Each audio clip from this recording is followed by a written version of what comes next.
ನೀವು ಸಿನಿಮಾದವರ?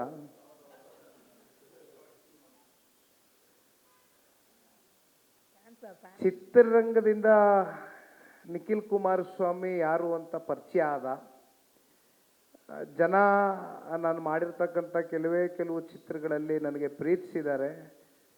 ಬಹುಶಃ ಅಗೇನ್ ಬಹಳ ಜನ ನಾನಾ ರೀತಿ ಹೇಳ್ಬೋದು, ಡೇಟಾ ಸುಳ್ಳಾಗಲಿಕ್ಕಿಲ್ಲ. ನನ್ನ ಸಿನಿಮಾಗಳು ಇವತ್ತು ಯಾವ ಸ್ಯಾಟಲೈಟ್ ಪ್ಲ್ಯಾಟ್ಫಾರ್ಮಲ್ಲಿದೆ, ಆ ಸ್ಯಾಟಲೈಟ್ ಪ್ಲ್ಯಾಟ್ಫಾರ್ಮ್ನ CEO ಗಳಿಗೆ ಫೋನ್ ಮಾಡಿ ಕೇಳಿದ್ರು ಕೂಡ ನಿಖಿಲ್ ಕುಮಾರಸ್ವಾಮಿ ಸಿನಿಮಾ ಯಾವ TRP ಕೊಡ್ತಾ ಇದೆ ಅಂತಕ್ಕಂಥದ್ದು ಕೂಡ ಗೊತ್ತಾಗುತ್ತೆ. ನನಗೂ ಕೂಡ ಸಿನಿಮಾಗಳಲ್ಲಿ ಮುಂದುವರಿಬೇಕು, ಸಿನಿಮಾ ಮಾಡಬೇಕು ಅನ್ನೋ ಆಸೆ.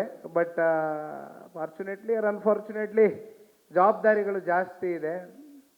ಸೊ ನನ್ನ ಪ್ಯೂರ್ ಫೋಕಸ್ ಮತ್ತು ನಾನು ಆಗಿರುವಂಥ ಈಗ ಪ್ರೆಸೆಂಟ್ಲಿ ನನ್ನ ಅಜೆಂಡಾಗಳು ವೆರಿ ಕ್ಲಿಯರ್ ಇದೆ. ನಾನು ಹೆಚ್ಚಾಗಿ ರಾಜಕೀಯ ಕ್ಷೇತ್ರದಲ್ಲಿ ನನ್ನ ಸಮಯ ಮೀಸಲಿಟ್ಟಿದೆ. ನ್ಯೂಸ್ ಫಸ್ಟ್ ನಿರ್ಭೀತಿಯಿಂದ ನಿಮ್ಮ ಪರವಾಗಿ.